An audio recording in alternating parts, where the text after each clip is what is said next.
नमस्कार दोस्तों, स्वागत है आप सभी का एक बार फिर से मेरे YouTube चैनल के इन्फो स्टडी में। आज मैं आपके लिए 10वीं कक्षा की हिंदी की पाठ्य पुस्तक क्षितिज भाग 2 का दूसरा अध्याय राम लक्ष्मण परशुराम संवाद लेकर आई हूँ। आज के इस वीडियो में हम राम लक्ष्मण परशुराम संवाद अध्याय की व्याख्या करेंगे। जब सीता के स्वयंवर में राम जी द्वारा शिव धनुष खंडित हो जाता है, उस समय परशुराम जी वहां पर आकर पूछते हैं कि यह धनुष किसने तोड़ा।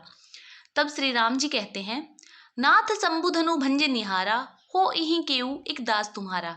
कि हे नाथ, शंभु धनु शिव जी का धनुष, भंज निहारा जिसने भी भंजित किया है, हो ही होगा केऊ कोई एक दास तुम्हारा। यहाँ पर श्री राम जी कहते हैं कि हे नाथ, जिसने भी यह शिव धनुष खंडित किया है वह आपका ही कोई दास होगा।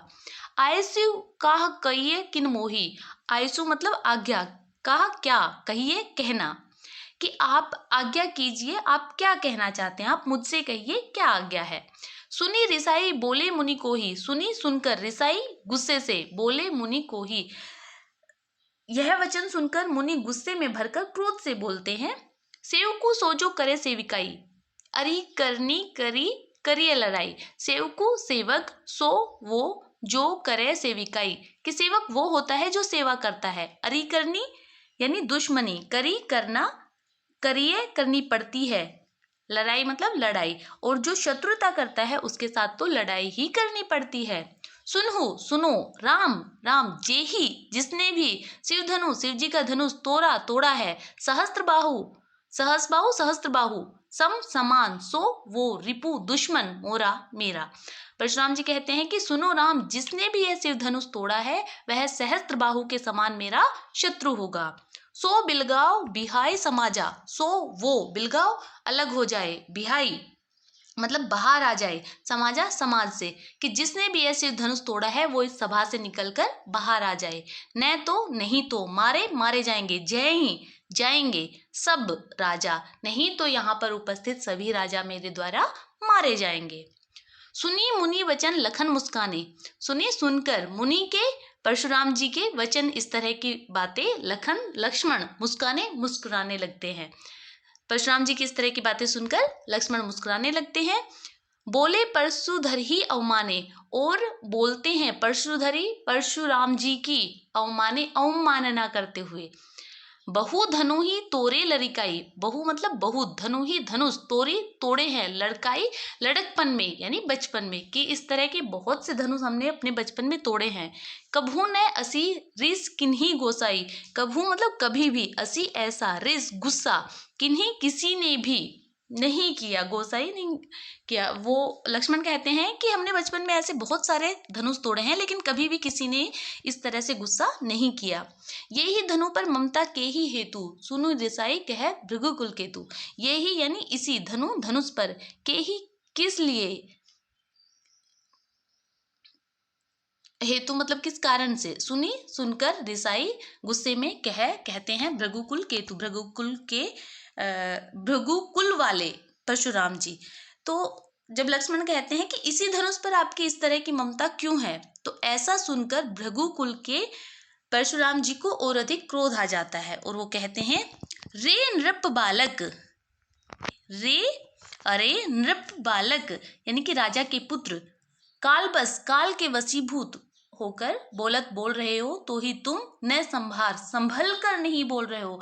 परशुराम जी कहते हैं कि तुम काल के वशीभूत हो, तुम्हारी मृत्यु नजदीक आ गई है, इसलिए तुम संभल कर नहीं बोल रहे हो। धनु ही सम त्रिपुरारी धनु विदित सकल संसारा, धनु ही धनुष, समान, त्रिपुरारी धनु, त्रिपुरारी के धनुष यानी कि शिवजी के धनुष, यानी कि तुम बाकी धनुष के समान ही इस शिवजी के धनुष को समझ रहे हो क्या। विदित सकल संसारा, जिसके बारे में सारा संसार जानता है। तो यहाँ पर क्या बताया गया है, जब परशुराम जी आकर पूछते हैं कि यह धनुष किसने तोड़ा, उस समय राम जी कहते हैं कि हे नाथ, जिसने भी ऐसे धनुष खंडित किया है वह आपका ही कोई दास होगा, आप मुझसे कहिए क्या आज्ञा है। इस तरह के वचन सुनकर परशुराम क्रोध में भरकर गुस्से में बोलते हैं कि सेवक वो होता है जो सेवा करता है, लेकिन जो शत्रुता करता है उसके साथ तो लड़ाई ही करनी पड़ती है। और जिसने भी यह शिवजी का धनुष तोड़ा है वह सहस्त्र बाहु के समान मेरा दुश्मन होगा। वो सारे समाज से अलग होकर बाहर आ जाए, नहीं तो यहाँ इस सभा में उपस्थित सारे राजा मेरे हाथ से मारे जाएंगे। इस तरह के परशुराम जी के वचन सुनकर लक्ष्मण मुस्कुराने लगते हैं और परशुराम जी की अवमानना करते हुए बोलते हैं कि हमने तो बचपन में अपने लड़कपन में ऐसे बहुत सारे धनुष तोड़े हैं, लेकिन कभी भी किसी ने इस तरह से गुस्सा नहीं किया। आपका इसी धनुष पर इस तरह का प्यार क्यों है? इस तरह की बातें सुनकर भृगुकुल केतु परशुराम जी को और अधिक गुस्सा आ जाता है और वो कहते हैं कि हे राजा के पुत्र, तुम काल के वशीभूत हो, यानी तुम्हारी मृत्यु नजदीक आ गई है, इसलिए तुम संभल कर नहीं बोल रहे हो। क्या तुम इस धनुष को भी बाकी धनुष के समान ही समझ रहे हो? बाकी धनुष जैसे साधारण धनुष समझ रहे हो? यह तो त्रिपुरारी यानी यह तो शिव जी का धनुष है, जिसके बारे में सारा संसार जानता है। आगे बढ़ते हैं। लखन कहा हसी हमरे जाना, सुनहु देव सब धनुष समाना। लक्ष्मण कहा कहते हैं हंसी हंसते हुए, हमरे जाना हमारी जानकारी में, सुनो सुनो देव सब धनुष समाना। लक्ष्मण कहते हैं कि लक्ष्मण हंसते हुए कहते हैं कि जैसा कि मैं जानता हूं हे देव, सारे धनुष समान होते हैं। का छति लाभु जून धनु तोरे, राम देखा राम नयन के भोरे। कि क्या क्षति, क्षति यानी हानि, लाभु मतलब लाभ, जून इस धनुष से, तोड़े तोड़ने से। लक्ष्मण कहते हैं कि इस धनुष को तोड़ने से हमें क्या हानि होगी और क्या लाभ होगा। देखा राम नयन के भोरे, राम ने तो इस धनुष को नए के भ्रम में देखा था। छुअत टूट रघुपति हूं न दोसु, छुअत मतलब छूने से, टूट गया, रघुपति हो यानी श्री राम, न दोषु दोष। लक्ष्मण कहते हैं कि सिर्फ छूने भर से ही यह धनुष टूट गया, इसमें श्री राम का कोई दोष नहीं। मुनि बिनु काज करिए कत रोसु, मुनि हे मुनिवर, बिनु बिना काज कारण के करिए कर रहे हो, कत क्यों, रोसु रोस, कि हे मुनिवर आप बिना किसी कारण के इतना गुस्सा क्यों कर रहे हो। बोले चिते परसु की ओरा, रे सट सुने ही स्वभाव न मोरा। बोले बोलते हैं, चिते देख कर, परशु की ओर, परशुराम जी अपने फरसे की ओर देखकर बोलते हैं, रे सठ मतलब मूर्ख, सुने ही सुनना, स्वभाव न मेरा, कि अरे मूर्ख, परशुराम जी कहते हैं लक्ष्मण से, अरे मूर्ख क्या तुमने मेरे स्वभाव के बारे में नहीं सुना है। बालकू बोली बधो न तो ही, बालकू मतलब बालक, बोली मतलब बोलकर, ये समझकर, बधो यानी वध, नहीं तो ही तुम्हारा, कि मैंने अभी तक तुम्हें बालक समझ रखा था और इसलिए तुम्हारा वध नहीं किया। केवल मुनि जड़ जान ही मोही, केवल मुनि जड़ यानी कि जड़ मूर्ख, जड़ को मतलब होता है मूर्ख, जान ही जानते हो, कि क्या तुम अभी तक, हे मूर्ख क्या तुम अभी तक मुझे एक मुनि ही जान रहे हो। बाल ब्रह्मचारी अति कोही, बाल ब्रह्मचारी जो सभी से रिश्ता नाता तोड़ लेते हैं और ब्रह्मचर्य को धारण करते हैं, वो परशुराम जी ने भी ब्रह्मचर्य को धारण किया हुआ था। तो कहते हैं कि अति कोही, बहुत कोही क्रोध करने वाला, कि मैं बहुत अधिक क्रोध करने वाला एक बाल ब्रह्मचारी हूं। विश्व विदित क्षत्रिय कुलद्रोही, विश्व विदित यानी कि विश्व विदित जानता है, जानकारी, क्षत्रिय कुल द्रोही, द्रोही यानी विद्रोही, उसका विरोध करने वाला। परशुराम जी कहते हैं कि मैं बहुत अधिक क्रोध करने वाला बाल ब्रह्मचारी हूं और सारा संसार जानता है कि मैं क्षत्रिय कुल का विद्रोही रहा हूं। भुजबल भूमि भूप बिनु किन्ही, भुजबल भुजाओं के बल पर, भूमि धरती को, भूप राजा, बिनु बिना, किन्ही करना, कि मैंने अपनी भुजाओं के बल से इस धरती को राजाओं से रहित कर दिया था। विपुल बार मही देवने दीना, विपुल यानी बहुत बार, मही यानी पृथ्वी को, देवन ब्राह्मण को, दीन ही मतलब दे दिया, और मैंने बहुत बार इस पृथ्वी को ब्राह्मणों को दिया है। सहस बाहु भुज छेद निहारा, सहस बाहु यानी सहस्त्र बाहु, छेद निहारा यानी कि मार दिया।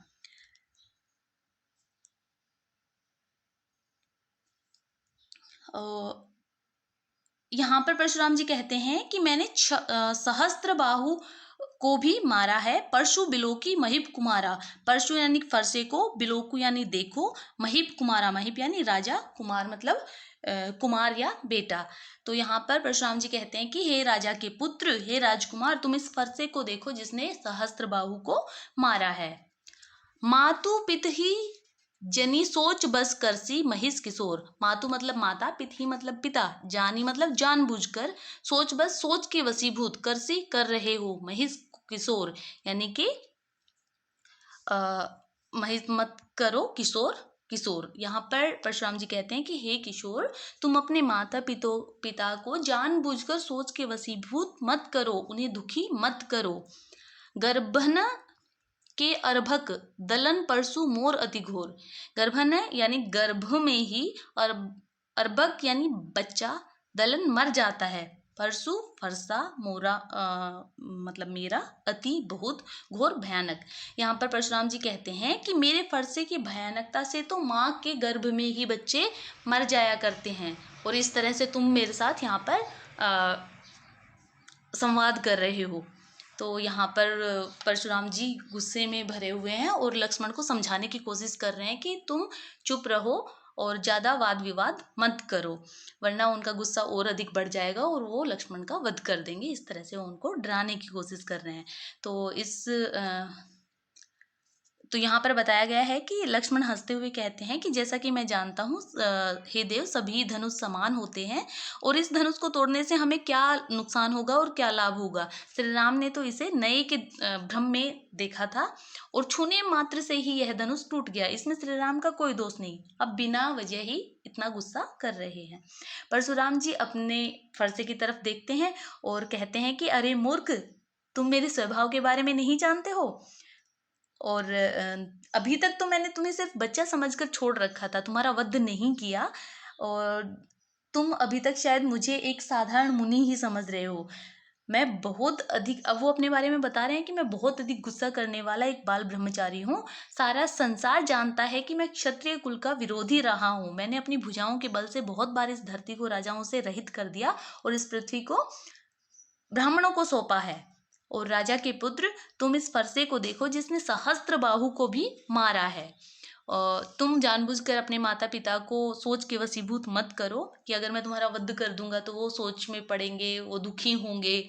तुम जानबूझकर ऐसा मत करो। तुम मेरे फरसे की भयानकता को देखो जिसके खौफ से माँ के पेट में ही बच्चे मर जाया करते हैं। आगे बढ़ते हैं, तीसरे पद पे आते हैं।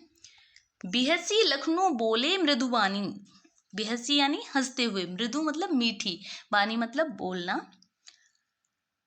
अहो मुनीसु महाभट मानी, अहो यानी कि अरे, मुनीसु मुनिवर, महाभट यानी कि महान योद्धा, मानी मानते हो। लक्ष्मण हंसते हुए मधुर स्वर में बोलते हैं कि अरे मुनिवर, मैं तो आपको महान योद्धा मानता हूँ।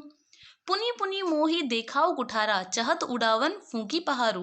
पुनी पुनी यानी बार बार, मोही मुझे, दिखाओ दिखाना, कुठार मतलब फरसा, चहत चाहना, उड़ावन उड़ाना, फूंकी फूंक मारकर, पहारू पहाड़, यानी कि आप तो मुझे बार बार फरसा दिखा रहे हो, जैसे आप फूंक मारकर ही पहाड़ को उड़ा देना चाहते हो, मतलब आप मुझे डराना चाह रहे हो, ऐसा लक्ष्मण कहते हैं। यहाँ कुंभड़बतिया कोऊ नाही, यहाँ मतलब यहाँ, कुंभड़बतिया, कुंभड़बतिया यानी कि एक पौधा होता है। यहाँ पर इसका मीनिंग ले सकते हैं कि जो बहुत ही ज्यादा कमजोर होता है। कोऊ नाही कोई नहीं है, जे जो, तर्जनी देखी मरी जाही, तर्जनी यानी कि उंगली, छोटी उंगली जो होती है, देखी देख कर, मरी मतलब मर जाए। ओके तो यहाँ पर लक्ष्मण कहते हैं कि मैं कोई कुंभड़बतिया का पौधा नहीं हूँ, या मैं इतना कमजोर नहीं हूँ जो सिर्फ उंगली दिखाने से ही मर जाऊंगा। जब हम किसी से लड़ाई करते हैं तो ऐसे उंगली दिखाकर बात करते हैं ना, तो यहाँ पर लक्ष्मण कह रहे हैं कि मैं कोई कमजोर व्यक्ति नहीं हूँ जो आप मुझे उंगली दिखाएंगे और मैं उससे देखकर ही डर जाऊं। देखी कुठारू सरासन बाना, मैं कछु कहा सहित अभिमाना। देखी मतलब देखना, कुठारू मतलब फरसा, सरासन पूरी तरह से, बाना, बाना वैसे पहनावा होता है, लेकिन यहाँ पर बाना मतलब बाण की बात हो रही है। मैं कछु यानी कुछ, सहित मतलब साथ, अभिमाना मतलब अभिमान करना। तो यहाँ पर लक्ष्मण कहते हैं कि मैंने आपके कुल्हाड़े को, आपके फरसे को और आपके बाण को देख लिया है, और जो भी कह रहा हूँ वह बहुत ही अभिमान के साथ मैं आपसे कह रहा हूँ। भृगुसुत समुझी जनेऊ बिलोकी, जो कछु कहऊ सहो रिस रोकी। भृगुसुत यानी भृगु के पुत्र, समुझी समझना, जनेऊ धागा जो ब्राह्मण लोग पहनते हैं, बिलोकी देखना, सहो सहन करके, रिस मतलब गुस्सा, रोकी मतलब रोक कर, कि मैं भृगु के पुत्र आपको समझ रहा हूँ तथा मैंने आपका जनेऊ भी देख लिया है। मैं आपको अभी तक भृगु का पुत्र समझ रहा हूँ और मैंने आपका जनेऊ भी देख लिया है। मैं जो भी कह रहा हूँ वह अपने गुस्से को रोक कर ही कह रहा हूँ। ठीक है, यानी कि अभी तक मैं आपका सम्मान ही कर रहा हूँ। सुर महिसुर हरिजन अरुगाई, हमरे कुल इन्हें परने सुराई। सुर यानी कि देवता, महिसुर यानी ब्राह्मण, हरिजन यानी भगवान के जो भक्त होते हैं, हरि के जो जन, भगवान के भक्त, अरु और गाय मतलब गाय, हमरे मतलब हमारे, इन्हें इन पर, सुराई मतलब विपदा। तो यहाँ पर लक्ष्मण कहते हैं कि हमारे कुल में देवता, ब्राह्मण, भगवान के भक्त और गाय पर विपदा नहीं दिखाई जाती, उनके साथ लड़ाई नहीं की जाती। बंधे पापू अपकीर्ति हारे, मारतहु पापरिय तुम्हारे। बंधे मतलब बनेंगे, पापू मतलब पाप के, अपकीर्ति अपकीर्ति का मतलब होता है अपयश होना, यानी कि सम्मान की बात ना होना, असम्माननीय हो जाना। हारे मतलब हारना। मारथु यानी मारेंगे, पा मतलब पाव, अप्रिय पड़ेंगे। इसमें यहाँ पर लक्ष्मण कहते हैं कि अगर हम इनको मारते हैं, किनको मारते हैं, देवता को, ब्राह्मण को, भगवान के जो भक्त होते हैं उनको, या गाय को अगर हम मारते हैं तो हम पाप के भागी बनेंगे, और अगर हम हारते हैं तो हमारा अपयश होगा। अगर आप हमें मारेंगे तब भी हम आपके पैर ही पड़ेंगे। यहाँ पर देखो, बंधे आपू अपकीर्ति हारे, अगर हम इनको मारते हैं तो हम पाप के भागी बनते हैं। मारतहु पा परिये तुम्हारे, लेकिन मारते हु अगर आप हमें मारेंगे तो भी हम आपके पैर ही पड़ेंगे। कोटि कुलिस सम बचन तुम्हारा, व्यर्थ धरहु धनु बाण कुठारा। कोटि यानी करोड़ों, कुलिस यानी जो कठोर होते हैं, वज्र की तरह, व्यर्थ यानी बेकार ही, धरहु धरना, धनु मतलब धनुष, बाण मतलब बाण, कुठारा कुल्हाड़ा।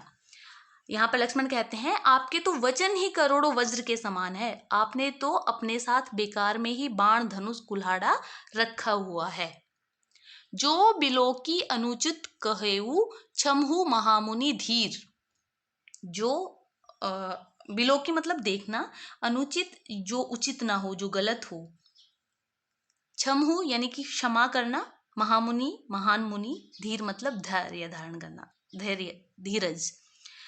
लक्ष्मण कहते हैं कि अगर मैंने आपको देखकर कुछ गलत कह दिया हो तो हे महामुनि मुझे क्षमा कर दीजिए और आप धैर्य को धारण कीजिए। सुनी सरोस भृगु बंस मणि, बोले गिरा गंभीर। सुनी यानी सुनकर, रोष यानी गुस्से में, भृगुवंश मुनि यानी भृगुवंश वाले मुनि, गिरा मतलब बोलने, और गंभीर मतलब गंभीर करके। यह सब सुनकर भृगुवंश वाले परशुराम जी अपनी वाणी को गंभीर करते हुए बोलते हैं। ठीक है, एक बार वापस से हम देखते हैं तीसरा पैराग्राफ जिसकी हमने व्याख्या की है सिंपल शब्दों में। बिहसी लखनऊ बोले मृदुवाणी, यहां से कि लक्ष्मण हंसते हुए मधुर स्वर में बोलते हैं कि अरे मुनिवर, मैं तो आपको महान योद्धा मानता हूँ, आप जो मुझे बार बार फरसा दिखा रहे हैं, तो आप तो फूंक मारकर पहाड़ को गिरा देना चाहते हैं, यानी कि आप मुझे डराने की कोशिश कर रहे हैं। लक्ष्मण कहते हैं कि मैं कोई कुंभड़ बतिया का पौधा नहीं हूँ, यानी मैं कमजोर व्यक्ति नहीं हूँ जो सिर्फ उंगली दिखाने से ही मर जाऊं या डर जाऊं। मैंने आपके कुल्हाड़े और बाण को देख लिया है, और जो भी मैं कह रहा हूँ आपसे वह सब अभिमान के साथ कह रहा हूँ। हे भृगु के पुत्र, आपको समझ रहा हूँ, मैंने आपका जनेऊ भी देख लिया है और मैं जो कुछ भी कह रहा हूँ वह अपने गुस्से को रोकते हुए कह रहा हूँ, यानी कि अभी तक मैं आपका सम्मान ही कर रहा हूँ। हमारे कुल में देवता, ब्राह्मण, भगवान के भक्तों और गाय पर किसी भी तरह की कोई ज्यादती नहीं दिखाई जाती, उनके साथ लड़ाई नहीं की जाती। अगर हम इनको मारते हैं तो हम पाप के भागी बनते हैं, और लेकिन आप हमें मारेंगे तब भी हम आपके पैर ही पड़ने वाले हैं। आपके तो वचन ही इतने कठोर हैं, वज्र के समान है, करोड़ों वज्र के समान आपके कठोर वचन है, तो फिर आपने बेकार में ही अपने साथ में बाण, धनुष, कुल्हाड़ा आदि रखा हुआ है। अगर मैंने आपको देखकर कुछ भी गलत कह दिया है तो प्लीज़ तो कृपया आप मुझे क्षमा कर दीजिए और आप धैर्य को धारण कीजिए। इस तरह के लक्ष्मण के वचन सुनकर परशुराम जी को गुस्सा आ जाता है और अपनी वाणी को और अधिक गंभीर करते हुए बोलते हैं। आगे देखिए वो क्या कहते हैं। कौशिक सुनहु मंद येहु बालकु, कुटिलु कालबस निज कुल घालकु। कौशिक यहाँ पर है विश्वामित्र जी। सुनहु सुनो, मंद यानी मूर्ख, बालकु बालक, कुटिल यानी कुटिलता से, कालबस जो काल के वशीभूत होता है, निज कुल यानी कि अपने कुल का, घालकु यानी उसका घालक है, उसका नाश करने वाला है। यहाँ पर परशुराम जी विश्वामित्र जी से कहते हैं, विश्वामित्र जिनके साथ राम और लक्ष्मण सीता के स्वयंवर में आते हैं। परशुराम जी कहते हैं, हे विश्वामित्र सुनो, यह बालक मंदबुद्धि है, यह काल के वश में है और अपने कुल का नाश करना चाहता है। भानुवंश राकेश कलंकु, भानुवंश यानी भानु यानी सूर्य, वंश यानी सूर्य के वंश वाले, हम बोलते हैं ना सूर्यवंशी हैं राम लक्ष्मण। राकेश यानी चंद्रमा, कलंकु कलंक यानी दाग।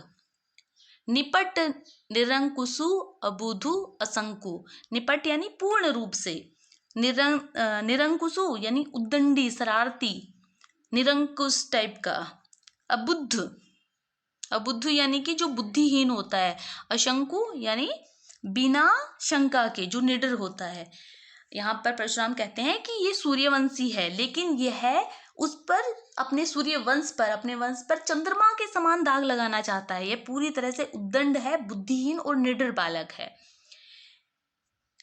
काल कवलु हो इही छन माही, काल कवलु यानी काल का ग्रास, हो इही हो जाएगा, छन मतलब क्षण में, कहो कहना, पुकारी पुकारना, खोरी मतलब जो दोष करता है, मोही मुझे, नहीं मतलब नहीं, यह एक पल में ही काल का ग्रास बन जाएगा, काल का निवाला बन जाएगा, बाद में आप मुझे दोष मत देना। काहो पुकारी खोरी मोही नाही, तो इसमें मेरा कोई खोट नहीं है, आप इसके बाद में मुझे कोई दोष मत देना कि यह तुम्हारा खोट है, तुमने इस बच्चे को मारा है। तुम्हें हटकऊ जो चहहूँ उबारा, कही प्रतापु बलु रोषु हमारा। तुम्हें यानी तुम, हटकऊ हटा लो, जो अगर, चहु चाहते हो, उबारा मतलब उबारना यानी बचाना, कही कहो, प्रतापु प्रताप के बारे में, बलु बल के बारे में, रोषु गुस्से के बारे में। यहाँ पर परशुराम जी अपने बारे में विश्वामित्र जी से कहते हैं कि अगर तुम इस बच्चे को बचाना चाहते हो तो इसे मेरे प्रताप के बारे में, मेरे बल के बारे में और मेरे गुस्से के बारे में बताओ। लखन कहेऊ मुनि सुजसु तुम्हारा, तुम ही अक्षत को बर नहीं पारा। लखन लक्ष्मण, कहेऊ कहे कहना, मुनि से, सुजसु यानी कि सुयस, तुम्हारा मतलब आपका, तुम ही अक्षत को बर नहीं पारा, अक्षत करना यानी अक्षत यानी बताना। यहाँ पर लक्ष्मण कहते हैं कि आपका सुयश, परशुराम जी से कहते हैं कि आपका सुयश आपके अलावा कौन वर्णित कर सकता है, कौन बता सकता है, आप ही इतना अच्छी तरह से इसे वर्णित कर रहे हैं, अपने बारे में अच्छी तरह से बता रहे हैं। अपने मुंह तुम आपनी करनी, अपने मुंह मतलब अपने ही मुंह से अपनी तारीफ करना। बार अनेक भांति बहु बरनी, भांति मतलब तरह तरह से, बहु मतलब बहुत बार, बरनी मतलब वर्णन करना। लक्ष्मण कहते हैं कि आप अपनी करनी को अलग अलग तरह से बहुत बार वर्णित कर चुके हैं, बहुत बार यहाँ बता चुके हैं। नहीं संतोषु तैपुनी कछु कहू, नहीं है, संतोषु संतोष, ता मतलब तो, पुनी दोबारा से, कहू कछु कहू दोबारा से कुछ कहिए। जनी रिस रोकी, जनी मतलब जानकर, रिस मतलब गुस्सा, रोकी मतलब रोकना, सुह दुस्सह यानी दुख सहु सहना। यहाँ पर लक्ष्मण कहते हैं यदि आपको अभी भी संतोष नहीं हुआ है तो अपने बारे में सुनाते रहिए, आप दोबारा कहिए, ठीक है। आप अपने गुस्से को रोककर दुख सहन कर रहे हैं, आप कहते रहिए मैं सुन रहा हूं। तो यहाँ पर देखो, नहीं संतोषु तय पुनि कछु कहु। अगर आपको अभी भी अपने बारे में बताते हुए संतोष नहीं हुआ है तो आप दोबारा से कहिए। जनी रिस रोकी, जिस तरह आप अपने गुस्से को रोक रहे हैं, दुस्सह और दुख सहन कर रहे हैं गुस्से को रोककर, तो दुख सहु, आप कहते रहिए मैं सुन रहा हूं, ठीक है। तो आप अपने किस तरह से अपने गुस्से को रोक कर अपने दुख को सहन कर रहे हैं, तो यहाँ पर लक्ष्मण कहते हैं आप कहते रहिए मैं सुन रहा हूँ। वीर व्रति तुम है धीर अक्षोभा। वीर व्रति यानी कि वीरता का व्रत, धीर मतलब धैर्य, अक्षोभा यानी कि जो शांत होना, मतलब एक निडरता के साथ कुछ कहना। गारी मतलब गारी देने पाहु शोभा, गारी मतलब गालियां, पाहु पाना या देना, शोभा शोभा। यहाँ पर लक्ष्मण कहते हैं कि आप वीरता के व्रत को धारण करने वाले हैं, धैर्यवान हैं और शांत मन के हैं। आपको इस तरह से गालियां देना शोभा नहीं देता। सूर स्मर करनी करही, कहीं न जावा ही जाना वही आपू। सूर स्मर, सूर यानी वीर, सूरवीर जो होते हैं, समर युद्ध में, करनी करते हैं, कर ही कहा हुआ, कहीं मतलब कहा हुआ, जावन ही मतलब जो अपना दिखाते हैं, अपू मतलब अपने को। यहाँ पर लक्ष्मण कहते हैं कि वीर पुरुष युद्ध में करके दिखाते हैं, अपने पराक्रम को दिखाते हैं, वो कहकर अपने आप को नहीं दिखाते। विद्यमान रन पाई रिपु, कायर कथी प्रतापु। विद्यमान यानी कहीं पर विद्यमान होना, उपस्थित होना। रण यानी युद्ध भूमि, रण युद्ध जिसको बोल सकते हैं। रिपु यानी दुश्मन, कायर जो डरपोक होते हैं उनको बोलते हैं। कथी कहकर, प्रतापु प्रताप। यहाँ पर लक्ष्मण कहते हैं ऐसा तो कायर लोग युद्ध में दुश्मन के सामने खड़े होने पर भी अपनी वीरता का गान करते हैं। यहाँ पर लक्ष्मण कहना चाहते हैं कि कायर लोग युद्ध के समय दुश्मन के सामने खड़े होने पर अपने मुंह से अपनी तारीफ करते हैं, अपने बारे में बताते हैं, और वो युद्ध नहीं करते, ठीक है। तो यहाँ पर वापस से एक बार देखिए इसमें क्या बताया गया है। कौशिक सुनहु मंद येहु बालक। राम और लक्ष्मण कौशिक जी यानी विश्वामित्र जी के साथ उस स्वयंवर में आए थे, इसलिए परशुराम अभी विश्वामित्र जी से कहते हैं कि हे विश्वामित्र सुनो, यह बालक मंद बुद्धि है, यह काल के वशीभूत है और अपने कुल का नाश करना चाहता है। यह सूर्यवंशी है लेकिन यह सूर्य पर चंद्रमा की तरह दाग लगाना चाहता है। यह पूरी तरह से उद्दंड बालक है, बुद्धिहीन है, शरारती है और निडरता से यह बात कर रहा है। यह एक पल में ही मारा जाएगा मेरे द्वारा, बाद में आप इसके लिए मुझे दोष मत देना। अगर आप इस बच्चे को बचाना चाहते हो तो आप इसे मेरे प्रताप, मेरे बल और मेरे गुस्से के बारे में बताइए। लक्ष्मण कहते हैं कि उसके बाद लक्ष्मण परशुराम जी से कहते हैं कि आपका जो सुयश है, जो आप अपनी तारीफ कर रहे हैं, तो आपके अलावा इसके बारे में और कौन इतनी अच्छी तरह से बता सकता है। आपने इसे बहुत अच्छी तरह से वर्णित किया है। आप अपनी करनी को अलग अलग तरह से यहाँ पर बार बार बता चुके हैं, और यदि अभी भी आपको संतोष नहीं हुआ है तो आप अपने गुस्से पर कंट्रोल मत कीजिए, उसे मत रोकिए, आप दुख सहन मत कीजिए, आप फिर से बताइए, मैं वापस से सुन रहा हूँ। और आगे लक्ष्मण कहते हैं कि आप तो वीरता के व्रत को धारण करने वाले हैं, आप धैर्यवान हैं, शांत मन के हैं, आपको इस तरह से गालियाँ देना शोभा नहीं देता। वीर पुरुष युद्ध भूमि में करके दिखाते हैं, युद्ध भूमि में अपने पराक्रम का परिचय देते हैं। वे अपने मुंह से, अपने कथनों से अपने बल का दिखावा नहीं करते। ऐसा तो कायर लोग ही करते हैं जो युद्ध भूमि में दुश्मन के सामने खड़े होकर अपनी वीरता का गान करते हैं, अपनी वीरता का गुणगान करते हैं, ठीक है। आगे बढ़ते हैं। तुम है तो कालू हाक जनु लावा, बार बार मोही लगी बोलावा। तुम है मतलब तुम, तो कालू यानी काल आ जाना, मृत्यु आ जाना, हाँक मतलब हाँकना, लावा मतलब लाना, मोही मुझे लागी लग रहा है बुलावा बुलाना। तो यहाँ पर लक्ष्मण जी कहते हैं कि आप मेरी मृत्यु को हाँक कर ला रहे हैं, जबरदस्ती बुला कर ला रहे हैं। मुझे इस तरह से लग रहा है कि बार बार मेरी मृत्यु को आप बुला रहे हैं। सुनत लखन के वचन कठोरा। इस तरह से लक्ष्मण के कठोर वचनों को सुनकर परशु सुधारी धरेऊ कर घोरा। परशु यानी फरसा, सुधारी सुधार कर, धरेऊ धर लेते हैं, कर मतलब हाथ में, घोरा कठोर। परशुराम ने कठोर फरसे को अच्छी तरह से अपने हाथों में धारण कर लिया। अब जनी देई दोसु मोही लोगु। अब जनी यानी जनता, लोग, देई देना, दोषु दोष, मोही मुझे, लोगु लोग। परशुराम जी कहते हैं कि अब लोगों मुझे दोष मत देना। कटुबादी बालकू बदजोगु। कटुबादी यानी कि कटु वचन बोलने वाला, कड़वे वचन बोलने वाला, बदजोगु वध करने योग्य ही है। यह बालक कड़वे वचन बोल रहा है, इसलिए यह वध करने योग्य ही है। आगे है, बाल बिलोकी बहुत मैं बांचा। बाल यानी बालक, बिलोकी देखकर, बांचा यानी कि बचाया, कि अभी तक मैंने इसे बच्चा समझकर बहुत देर तक छोड़ा हुआ है। अब यही मरनिहार भा सांचा। यही मतलब ये, मरनिहार मरने पर ही, सांचा मतलब सचमुच।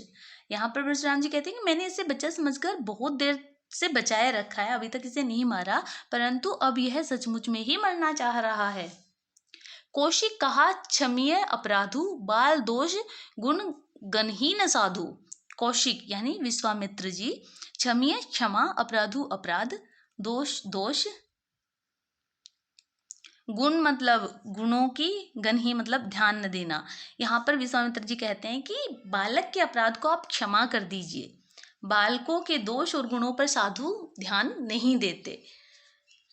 खर कुठार में अकरुण को ही, खर कुठार, कुठार होता है कुल्हाड़ा, अकरुण यानी करुणा से रहित, को ही क्रोध करना। आगे अपराधी गुरुद्रोही, गुरुद्रोही गुरु का द्रोही। परशुराम जी कहते हैं कि मेरा फरसा बहुत तेज है और मैं करुण नहीं हूं, यानी कि जो परशुराम जी हैं उनमें दया भावना नहीं है, ऐसा वो कह रहे हैं कि खर कुठार में अकरुण क्रोही। वो अपने कुठार को उठाते हैं और अक्रूण को ही, अपने आप को वो कहते हैं कि मैं बहुत क्रोधित हूँ, मैं करुण नहीं हूँ, मेरे अंदर करुणा नहीं है, दया भाव नहीं है, और मेरे सामने गुरु का द्रोही है, गुरु का द्रोह करने वाला अपराधी है। यानी कि यहाँ पर शिव जी को परशुराम जी अपना गुरु मानते हैं और उनका धनुष जो टूटा है, इसलिए वो कह रहे हैं कि मेरे सामने जो खड़ा है वो गुरु का द्रोही है।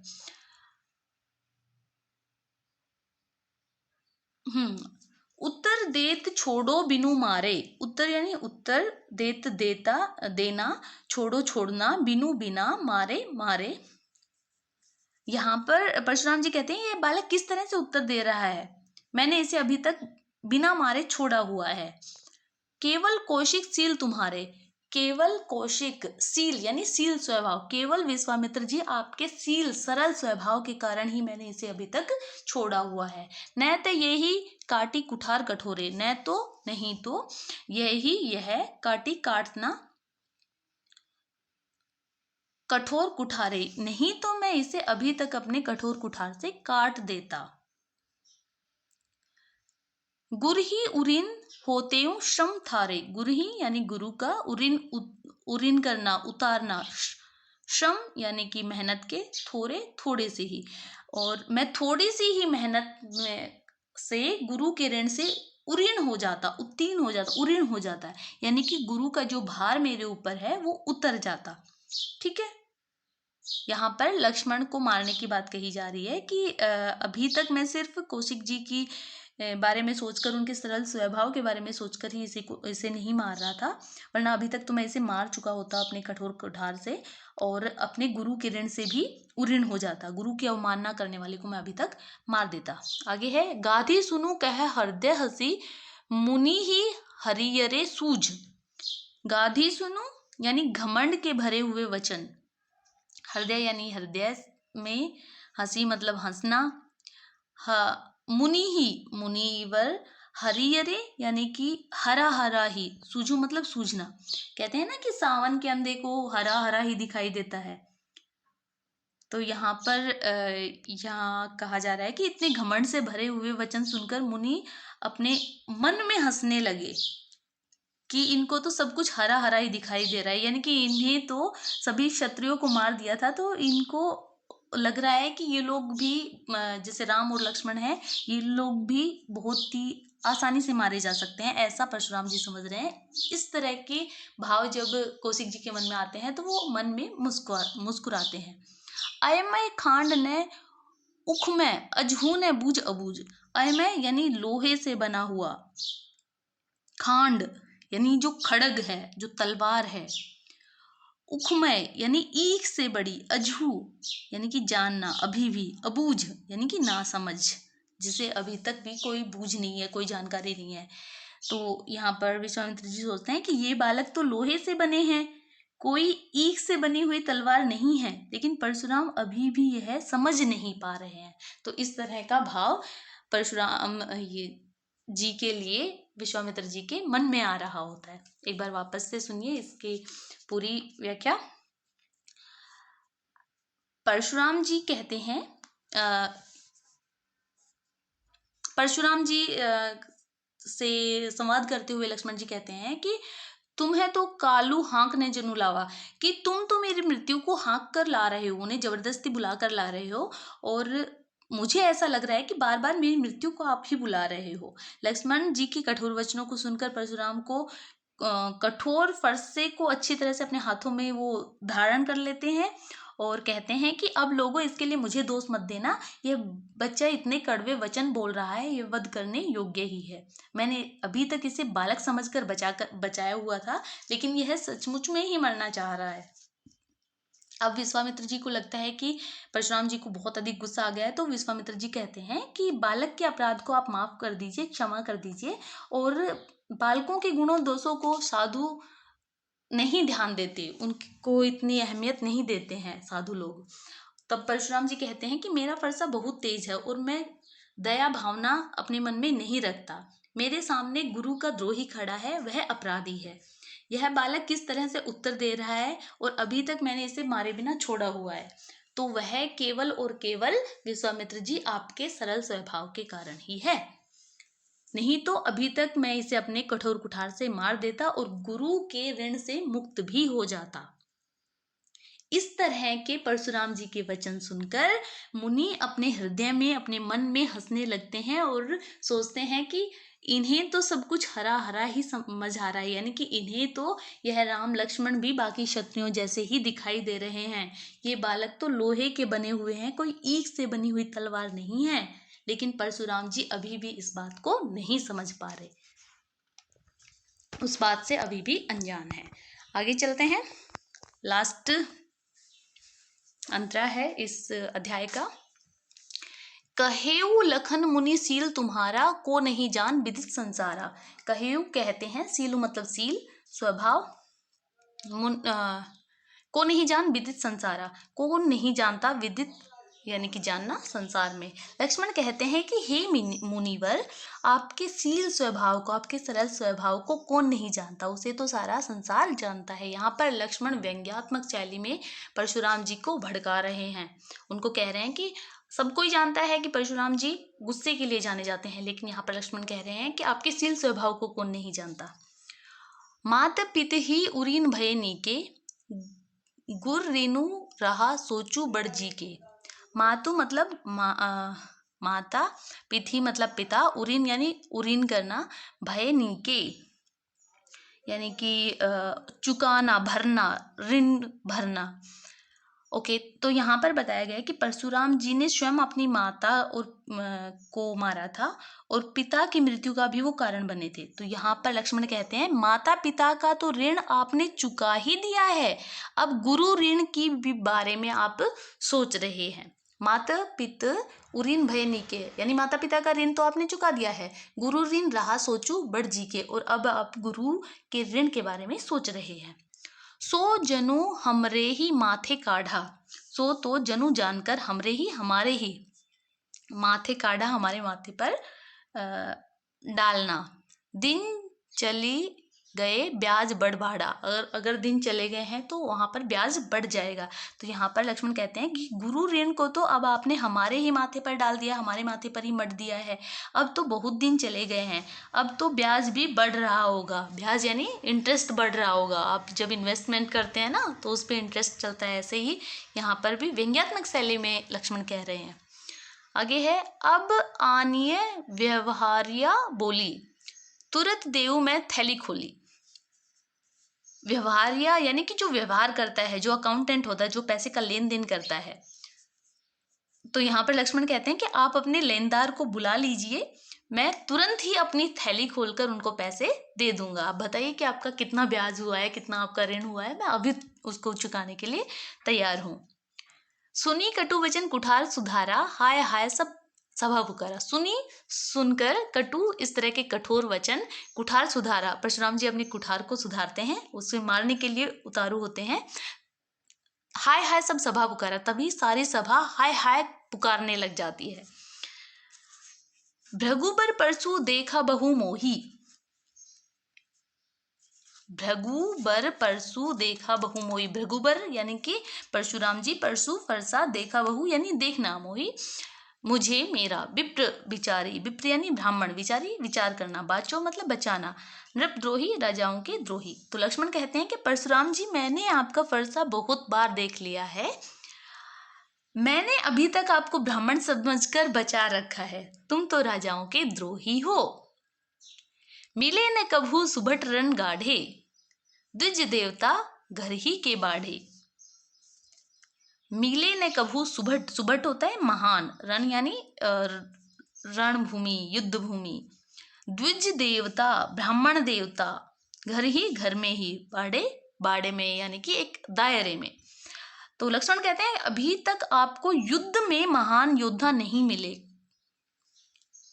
ब्राह्मण देवता हमेशा अपने घर के ही दायरे में रहते हैं, तभी तो स्वयं को ही सर्वशक्तिमान मान रहे हैं। मिले न कभू सुभट रण गाढ़े यानी कि अभी तक आपको रणभूमि में कुशल योद्धा नहीं मिले हैं। द्विज देवता, हे ब्राह्मण देवता, घर ही के बाड़े, आप तो घर ही के बाड़ में रहे हो, घर के दायरे में ही रहे हो, इसलिए अपने आप को बहुत शक्तिशाली मान रहे हो। अनुचित कही सबू लोग पुकारे, अनुचित यानी कि जो उचित ना हो, सभी लोग वहां पर उपस्थित थे, वो सब पुकारने लग जाते हैं कि लक्ष्मण जो कह रहे हैं वो अनुचित है, वो सही नहीं है। रघुपति सयनहि लखनु निवारे, रघुपति यानी श्री राम, सयनहि यानी आंखों के इशारे से लखनु लक्ष्मण को निवारे, निवारण कराते हैं, उनको चुप कराते हैं।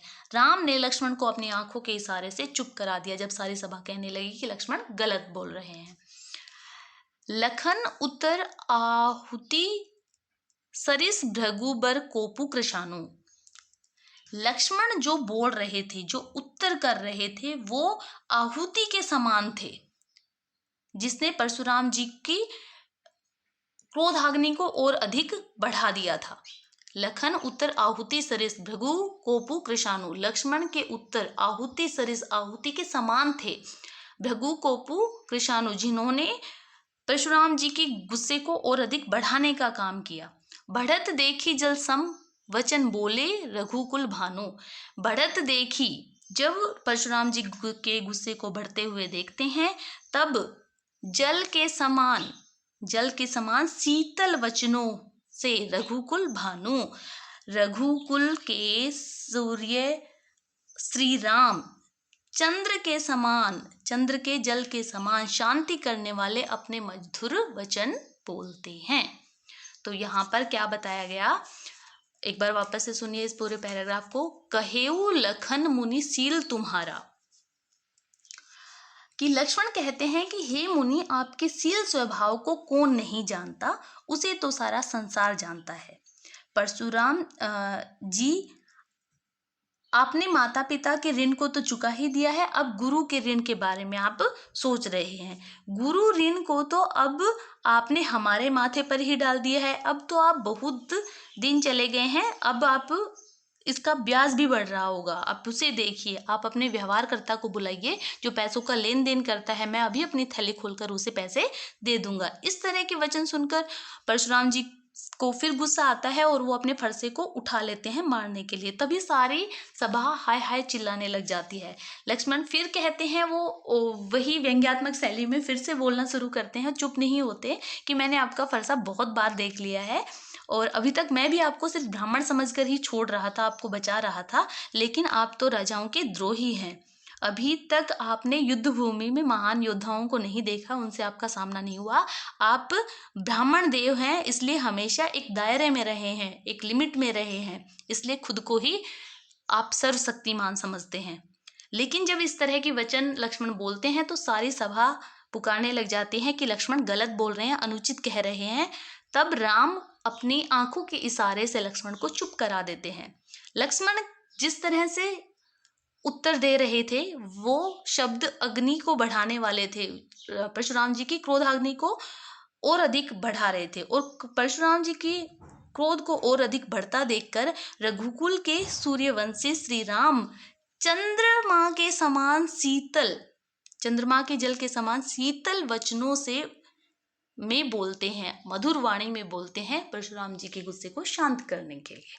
तो यहाँ तक हमने आज पढ़ा राम लक्ष्मण परशुराम संवाद। आशा है आपको व्याख्या अच्छे से समझ आई होगी। और अगर आपको आज का वीडियो अच्छा लगा तो वीडियो को लाइक करें, शेयर करें और चैनल को सब्सक्राइब करें। धन्यवाद।